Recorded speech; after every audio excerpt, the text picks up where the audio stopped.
Welcome back, Stassi23 here, back again with some knife therapy. And before I get started, if you like this video, please drop a thumbs up on it. It helps out the channel a whole bunch. If not, thumbs down also works. And if you like knife content and you're not already, smash that subscribe button with the bell notification so you don't miss any of the content. And we can get to 10K so we can have an awesome giveaway where we're going to be giving away this. Alrighty. I did that 10 awesome USA made knives part 1 video, and I had an overwhelming response to do the part 2 and so on and so forth. So that's what we're going to do today. It's my 10 awesome American made knives, or best, whatever you want to call it. And these aren't necessarily my favorite models of these companies. They could be, could not be, but just awesome, and they're USA made, so you gotta love it. Like I said in the other video, there's a pride of ownership when I carry a USA made knife, and let's get started. First up, coming from Medford Knives, it is the Praetorian Slim. I like this one the most because it's a thinner. It's not one of the big old chunky monkeys. Ground nice and thin. Only thing about this one that I don't like are these grooves. They kind of hurt my hands a little bit, but it is a good slicer. Very well made. This one's on bearings. Comes out with authority.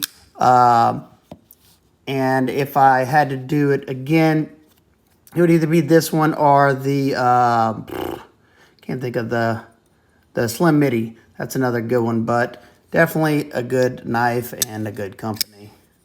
Medford Slim Praetorian. All right, another one coming from Emerson Knives. This is the Emerson Mini A100. I made these micarta scales for it, but it comes with black peel ply textured G10. You get the 154 cm blade, titanium liner lock. Just a very slender, easy to carry model. I love that classic drop point blade shape. This one is a V-ground knife. The primary bevels are V-ground, and the edge is the only thing that's chiseled. Good lockup on this one. Smooth, comfortable, just because it's, very neutral handle.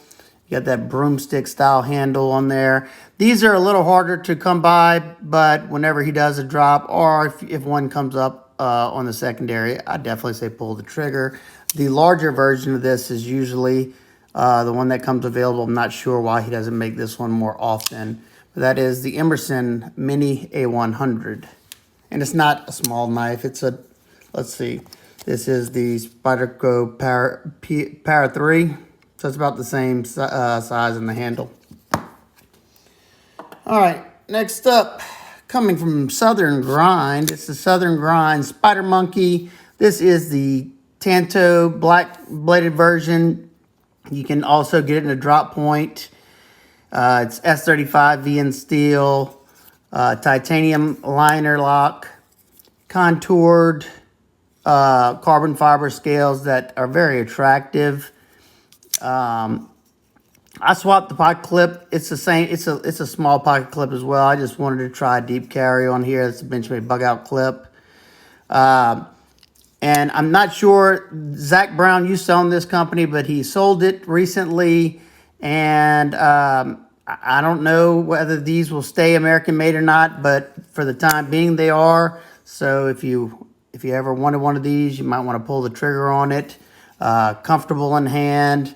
It's not a huge knife. I found that the coated version, the thumb stud was way more comfortable on the coated version for me in my hands. The non-coated version, the thumb stud was a little sharp to my fingertips. So just food for thought there.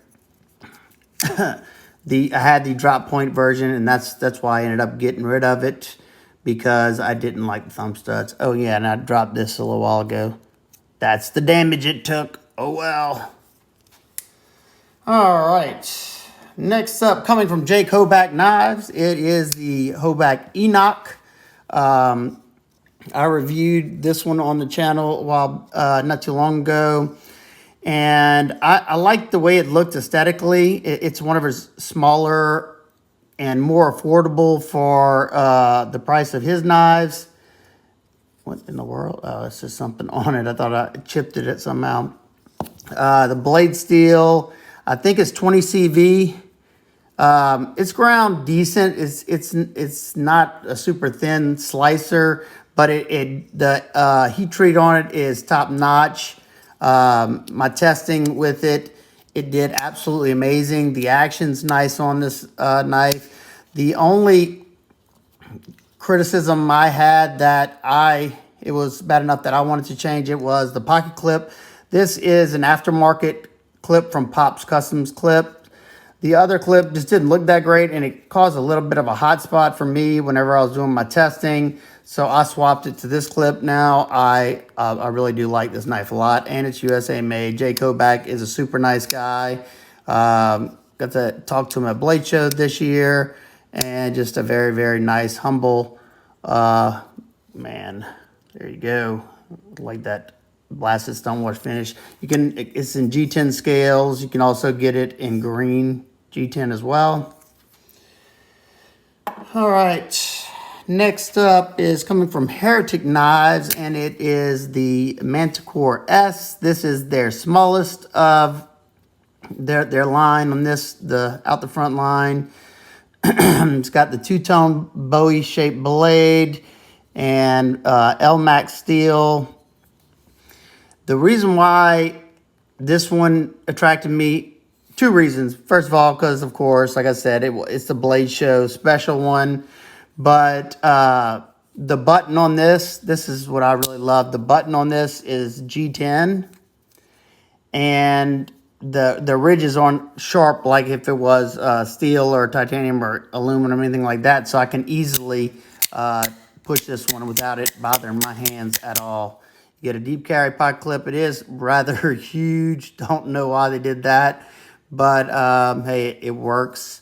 It's not no extreme hot spot or anything for my hand somehow, some way. But definitely a cool out the front from Heretic Knives, the Manticore S. All right. We got two more automatics. One coming from, let's see, Microtech. This is the Microtech LUDT. Probably my favorite Microtech auto. Definitely my favorite side opening auto. This is just a excellent work knife. It's comfortable in my hands. You got a nice crown spine. You got a very thinned out grind. You got a nice precise point for piercing. This thing comes out with authority. I mean, it has some recoil to it. M390 blade steel. I know some people hate their proprietary hardware. I don't really care because I don't plan on taking this thing apart. And they have a good warranty service, so if I need to, I can easily send it back to them. You have a tapered handle that makes it even more comfortable in hand. Pocket clip is nothing fancy, but it works just fine. And excellent sharpening choil in there. They just did so much right on this knife. This may be my favorite auto altogether, but we'll just stick with side opening for now. It's the Microtech LUDT.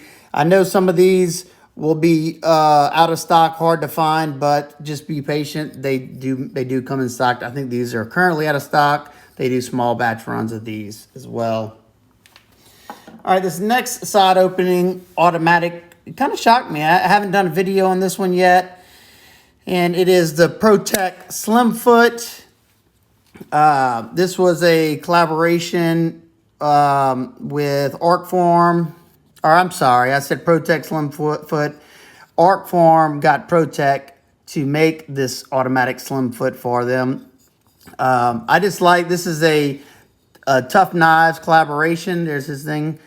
And I just like the lines of the knife. It's very sleek, you know, neutral handle. I got the two-tone blade. Let's see, I forget if it's S35 or 154. I'm not sure. I can't recall. I just think it looks nice. And I will say though, if you have a large or extra large hand, it might be too small for you, because my medium sized hand, I just get 4 fingers on there. But came wicked sharp, and another one that just comes out with authority. Deep carry pocket clip. Just think overall it just looks very, very nice. And Protech does some excellent automatics. I like the fact that I can also close it one hand. That's important to me. But the closed look looks pretty sweet as well. Just a very compact design like that, perfectly centered. All right, next up, I got like a 1-2 switch out for this one just in case, but next up is the Buck Marksman. Now, I think this is discontinued now. So I'm just gonna say this is as of right now, this is the only Buck I currently like. They have one that they debuted at Blade Show, the Onset, the regular version. They did a fancy version of it a while back, but it was just way too much money. That one I'll probably pick up, because it's been a long time since I've been interested in a Buck. Since this one, the Marksman, I like the fact that, you know, it was something that Buck did, collaboration with Grant and Gavin Hawk, and it's a piece of knife history, because they have this strap lock or whatever it's called. I can't remember exactly what it's called. Just pull it back, and once you pull that back, you have no friction being caused by a lock or anything. So it's super smooth, comfortable in hand, hollow ground. This one was a exclusive to, I can't remember the site. They no longer carry these anymore. It's got the Boss heat treated S35 VN, deep carry pocket clip, G10, very lightweight, on bearings. I think you could still get the Tanto variation. I've never owned that one, so I'm not too sure how it is. I know my buddy Pete from Cedric and Ada has that one, and he likes it a lot. So that one you can still pick up off of Amazon. There's a few left, so if you want one, you might want to pick it up before they're gone altogether. But that is the Buck Marksman. And if you can't find this one, it's another one that's hard to find, but it's still, you know, still being produced. And that is the TRM Atom. The last video we did the TRM Neutron, and this is a size comparison. The Neutron is excellent when you need that small and lightweight, easy to carry, you know, type of knife. But I tend to carry the Atom a little bit more, because you get that longer blade, and you still have that super thin, super lightweight titanium liner lock that's ridiculously smooth. Just look at this one. This one's ridiculously smooth. Perfectly centered, titanium deep carry pocket clip. These are some special run scales they did, and same thing. All you do is take off those 2 screws to pull this off and swap out the scales. So both of these are excellent USA made knives right here. You can't go wrong. All right, next up, coming from Benchmade, this is the Benchmade Bugout Smoky Mountain Knife Works exclusive. And all the Bugouts are good, but this one is by far my favorite. This is my 4th Bugout. The reason why I like this one so much, I like the colorway with that Cerakote on here. It's like a brownish color Cerakote, or bronze, whatever you want to call it, with the contoured green G10 scales. Still super featherweight, plus it's in CPM M4. I love M4, and especially being that it's coated, that's a good thing for me down here in the South, so I don't have to worry about it rusting on me. Excellent action. Got that small, discreet, deep carry pocket clip. This one right here is such a comfortable knife. You know, if you need a nice lightweight knife, you know, these two are excellent. You know, in like comparison, they cut similar, and this one you can pick up. I think they're still available. Before I started recording this video, they were still available at Smoky Mountain Knife Works. They got different colorways. If you don't like this, I think they have like a black and green or something like that. I don't really remember, but go check them out. Excellent knife right here. Benchmade Bugout. All right, last up, we're going to end it off with a Spyderco. We got the Spyderco Shaman. This one's in Z-Wear, but I'm basically talking about the regular S30V G10 scaled Shaman.